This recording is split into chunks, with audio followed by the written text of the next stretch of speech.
সামাদ, সেতুর উদ্বোধনের প্রস্তুতি নিয়ে একটু বিস্তারিত জানাবেন। লাইবার ধন্যবাদ। প্রমত্ত যমুনা নদীর উপর নির্মিত 16,800 কোটি টাকা ব্যয়ে এই যমুনা রেল সেতুটি আজকে আনুষ্ঠানিকভাবে যাত্রা শুরু করবে।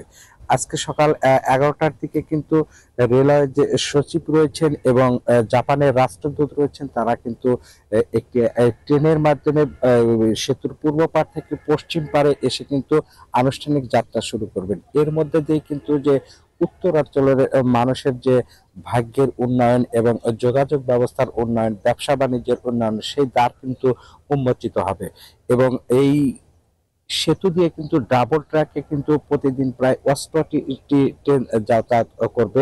আপনারা জানেন যে বঙ্গবন্ধু সেতু দিয়ে শুধু যাত্রীবাহী ট্রেন চলাচল করেছে, কিন্তু এই সেতু নির্মাণের ফলে কিন্তু যে এই মাল পরিবহনকারী ট্রেন, সেই ট্রেন কিন্তু যাতায়াত করবে। এতে কিন্তু উত্তরাঞ্চলের যে কৃষি পণ্য, খাদ্য, এগুলো কিন্তু নির্বিঘ্নে যাতায়াত করতে পারবে। এছাড়াও ভারত থেকে যে পণ্যগুলো আসে সেগুলোও কিন্তু যাতায়াত করতে পারবে। এতে কিন্তু যে পরিবহন যে খরচ, সেই খরচ কিন্তু আসলে অনেকাংশ কমে যাবে। এতে অর্থনৈতিক যে চাঙ্গা উত্তরবঙ্গের, সেই অর্থনৈতিক কিন্তু চাঙ্গা হবে এবং এই মানুষের যে চলাচলের যে ভোগান্তি, সেই ভোগান্তি কিন্তু অনেকাংশ কমে যাবে। এই সেতুটি নির্মাণের ফলে কিন্তু উত্তরবঙ্গের যে মানুষের যে চাহিদা, সেই চাহিদা কিন্তু আসলে পূরণ হচ্ছে।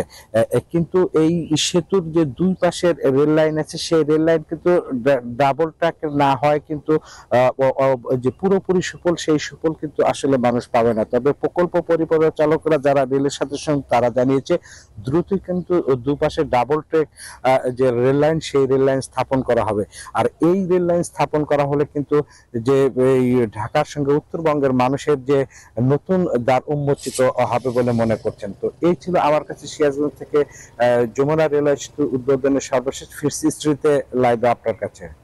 এই ঈদে জামা জুতো অ্যাক্সেসরিজের ডিসকাউন্ট।